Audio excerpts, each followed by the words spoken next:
Bleeding Edge. While it was nice using you to push high-level expedition maps and defeating uber bosses in the blink of an eye, it's time to say goodbye. We all knew the nerf was coming, but did the developers nerf the ability too much? And are summoner builds now viable? Let's talk about that. Hello and welcome everyone to another Wolcen video. I'm Arcblight, and today let's go over the new patch notes released this week. Starting off, I'll go over the intro message from the developers. Hello everyone, we've worked a lot on bug fixing this week, but there is one we would like to talk about specifically before you read the patch notes. We know that you appreciate the possibility to change unique items into legendary items and to craft them, however, we have to remove these possibilities for the moment. We are definitely not against implementing it as a feature in the future. We find the possibilities that it offers interesting, but we want to spend more time in designing it so that the system works and is properly integrated with the rest of the game. We will also implement a new power tier of uniques for the endgame progression with better raw values in a future patch. We are aware that aside from a few exceptions, uniques are currently not competitive for high-end content. So this change will probably upset a lot of people who may feel that this is the only form of min-maxing that they had left to focus on. I'm not sure of the level of disappointment that this causes because it's something I haven't actually invested in at all during my gameplay sessions, but I can only hope that this was done for important reasons and that when it returns it will be much improved on, though it is exciting to know that they're going to be updating uniques to be more viable in the endgame. So let's go over some of the other changes. I won't break down every specific update, just the ones that I think have the biggest impact on gameplay, but for a full list of the patch notes I will leave a link in the description below. So character incorrect gold values and primordial affinity resulting from bug exploits have been restored to a normal value. This is actually big, this is good, because a lot of people were getting like billions of gold and primordial affinity and then going and buying every item they could get their hands on and progressing on their city building endgame very quickly due to this. So I think this is good and it shouldn't really upset too many people because if they got used to an exploit they should have realized that this change was going to be coming. I'm glad that the punishment for doing this hasn't been more severe than that though. Allowing players to stack temporary productivity bonuses. I actually didn't know this was a thing, but I'm glad that they changed it just to save from a lot of people getting way ahead of everybody else, even though I'm sure that's already happened and probably hard to retract now. It is now impossible to put a unique item in the Transmutation Forge or Dark Market item upgrade projects. Unique items that have been transformed this way prior to the update have been reset. If you already had a pending project with a unique item in it, you will receive a legendary item, but it will be updated after you reconnect in the game. So that pertains back to the message that they left about the uniques there. They fixed several issues with matchmaking, so hopefully teaming up with other people in the matchmaking system is a lot smoother. Fixed a bug leading to an infinite black screen when joining a game in Champion of Stormfall mode, so that's good. Fixed an issue preventing players to access the monolith during Act 3 quest Fury's Ascent. So now hopefully there's a lot of people that can get past that point. The minor critical damage modifiers for spells have been reduced from 30% to 25%. The medium critical damage modifiers for spells has been reduced from 40% to 35%. This I'm not all that happy about because I feel like spells in the game aren't strong enough, but to be honest, maybe that's just me comparing it to the way that Bleeding Edge has been functioning, and nothing else seems to step up to that because Bleeding Edge was broken. So I'll have to play a little bit more and see how bad of an impact that is. Juggernaut fixed an issue causing players to get stunned by their own Juggernaut when using the Simulacra and the Strike Rebound modifiers. Sovereign Shout fixed an issue preventing players to apply weakness stacks when using the Dawnbreaker modifier. Winter's Grasp now doesn't gain cooldown reduction per level. I'm assuming that they did this to get one of the builds that have been out there back in line. It's a little disappointing because that build seemed good and I didn't think it was overly abused, but I could totally be wrong on that. So maybe this is actually a good change. Bulwark of Dawn, Sacred Ground now only ticks 2 times per second instead of 3. That's a little disappointing because I actually really liked that ability and I wanted to see it get used more, but maybe it's really not that bad of a change and it'll still totally be viable. Blight of Gavenier fixed an issue that causes the critical chance from block chance of standing boulder to be way higher than expected, so that seems fair. Now we have Bleeding Edge. Unstoppable Momentum has increased the damage reduction from -100 to -150, so that actually doesn't seem that bad. Bleeding Edge Unstoppable Momentum fixed the damage gain per level from 1 to 0, so that's going to lower the damage output a little bit there. Bleeding Edge Unstoppable Momentum now also adds a 10-second cooldown to the skill. That is the part of the nerf that I'm not sure is good or not. Adding 10-second cooldown to the skill makes it so that skill might not be really that viable at all. A 10-second cooldown sounds absolutely ridiculous to me, but I'll have to play around more and see how much of an impact it really is. Maybe it'll take Bleeding Edge and make it like a side ability you use every 10 seconds, but you have another ability as your main attack. I'll have to see more, but that still seems a little too much.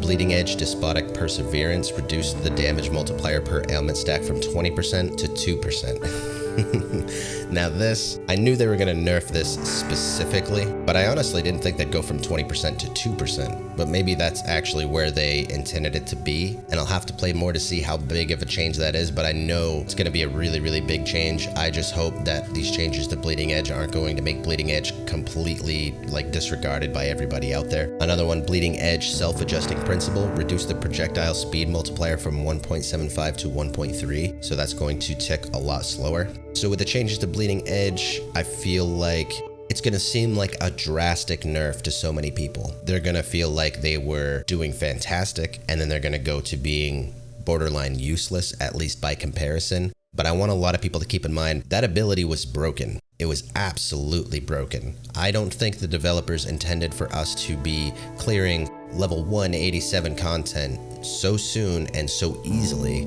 with this one ability. So us getting nerfed down, even if it's by a drastic amount, comparing it to the expedition map completion levels that you can do, you're probably being put more where they intended you to be, and building from there is more of min-maxing your character. It's going to be a bigger achievement. Even though you've already been spoiled with completing higher level maps, this is where we were all supposed to be to begin with. So just keep that in mind, and hopefully everybody will be able to find a build that works for them, and they'll start being more proud of the progression that they're making. So onward.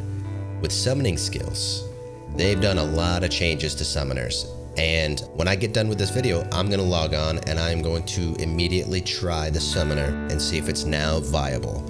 At the very least, it should be more viable, but I'm not 100% yet if it's going to be one of the best builds in the game or anything like that. So with changes, they changed the damage curve for summons. The damage of the summons is greatly increased in the first 15 levels up to 100% more. Damage during the first 40 levels by around 20%. Summons damage from level 40 to level 90 are also increased from plus 20% to plus 200%. So that's a big jump, and hopefully it's a jump that they need, because before they were incredibly weak, like basically useless. So going from 20% to 200% may seem like a big jump, but it's probably more of a jump that they actually needed than making them overpowered or anything like that. So the health curve for summons, they increased the health pool of the summons from level 1 to 55 from plus 500% to plus 0%. I think that's a typo. I think it was from plus 0% to plus 500%. I'll have to look into that more. Reduce the health pool of summons from level 55 to 90 from 0% to minus 75%. So they brought those down a little bit. I'm not exactly sure why. I don't know if that's a great decision. I'll have to look into that as well. Summons AI. This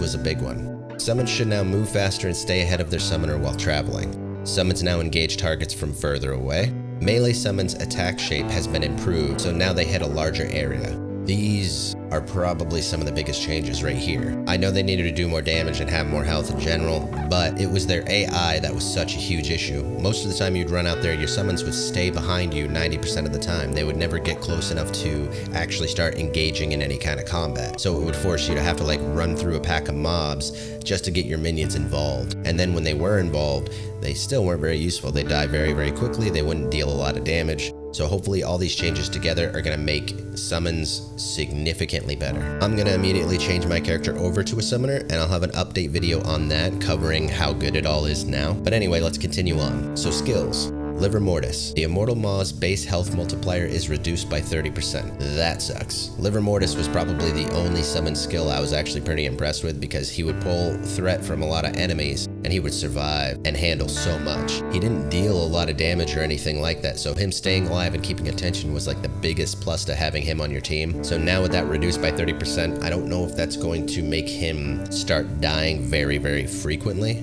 I'll have to see how that works out. Feeding Swarm. The base health multiplier for the summons has been increased by 50%, so that's fantastic.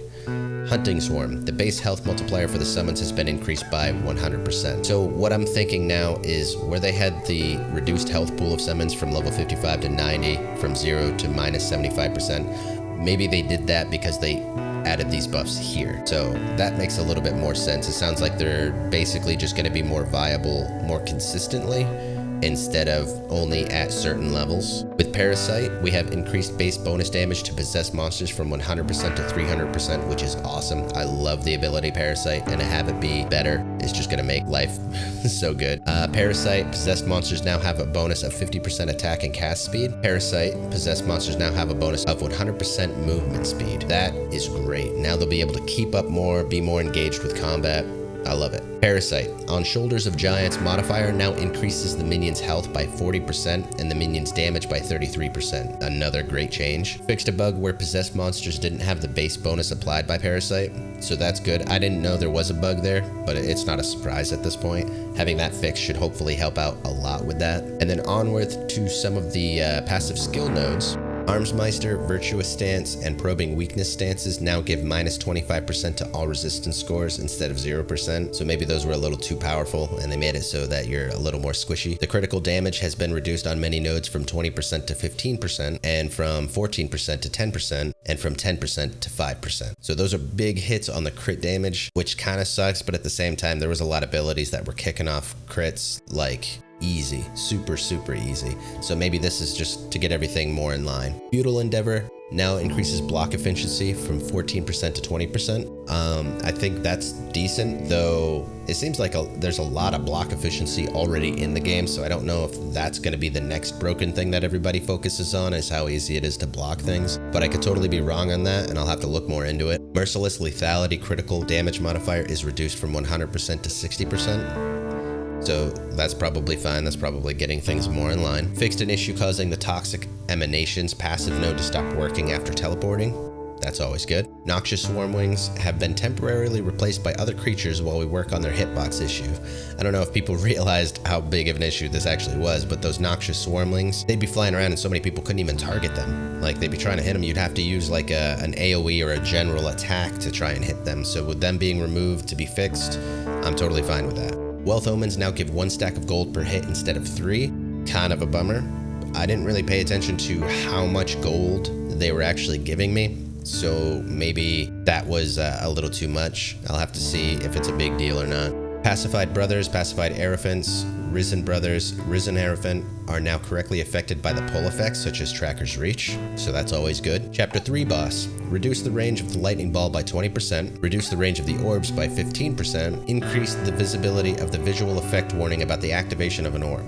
Love these changes. I like that the boss fight was really difficult, but that lightning ball, so many people were fighting in there and there was just chaos going on everywhere, and if that lightning ball came around and hit you, you were basically dead. And then the orbs had such a range to them that added with the lightning ball and the boss and the mobs, it was just absolute chaos. Part of me wishes the chaos kind of still stayed there because I was pretty proud of myself when I beat that. So keeping that would have been nice, but I do know that it was a struggle for a lot of people. Chapter 1 boss, the leap speed has been reduced and improved the leap indicator, so now it's more visible and more accurate. I'm okay with that because that leap jump was probably the biggest thing that killed people. It would just catch you off guard. You couldn't dodge out of the way in time unless you were like really on point, which again, I was okay with the challenge of that, but I could understand how it could be frustrating for other people. Fixed an issue causing the chapter 3 final boss to stay invulnerable and freeze when he should die. I didn't experience this, but I've actually heard about this from multiple people, so having this fix is fantastic. Maybe there's some people out there who couldn't get past the final boss at all because it just kept consistently happening, and this should give them an opportunity to finally reach the end game. Reduce the productivity multiplier from expedition levels by 50%. This is kind of a big bummer because I thought it was like super rewarding to get all that productivity after each map. But then again, if we were getting too much and we were just clearing the city building endgame way too fast, that could be understandable. So it's a bummer, but I'll live. It is now impossible to try to increase the quality of an item that quality is already maxed out on. That makes sense.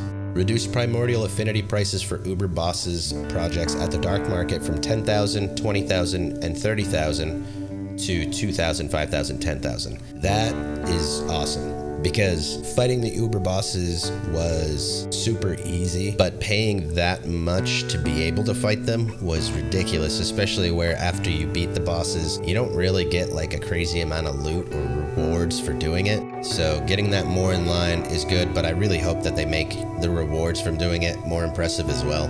Fixed an issue causing loot level to be lower than expected during expeditions. That's good. I've actually seen that happen. I look at a lot of gear and I'm like, why am I getting gear that has a significantly lower item level than the expedition that I'm on? Fixed a bug causing the productivity multiplier to be ignored when finishing an endgame expedition. Fixed a bug preventing the productivity gain summary to refresh between endgame expeditions. And removed the possibility to send stacks of items to endgame projects requiring items to complete. I didn't know about any of those issues, but now that I'm aware of them, I'm glad they've been fixed. So that's going to cover all the patch notes that I wanted to go over today. Hopefully everybody can get over the fact that Bleeding Edge is now brought more into line with other abilities and not just focus on the fact that they're way weaker than they used to be. Now's a good time to find a new build, see what works for you, and feel how Wolcen is supposed to feel in difficulty, or at least it'll be a lot closer to what they're aiming for. If you like this video, feel free to subscribe to my channel for more Wolcen videos in the future, and if you want to hang out and chat with me, feel free to stop by my stream on twitch.tv/Arcblight. As always, everybody, thanks for watching.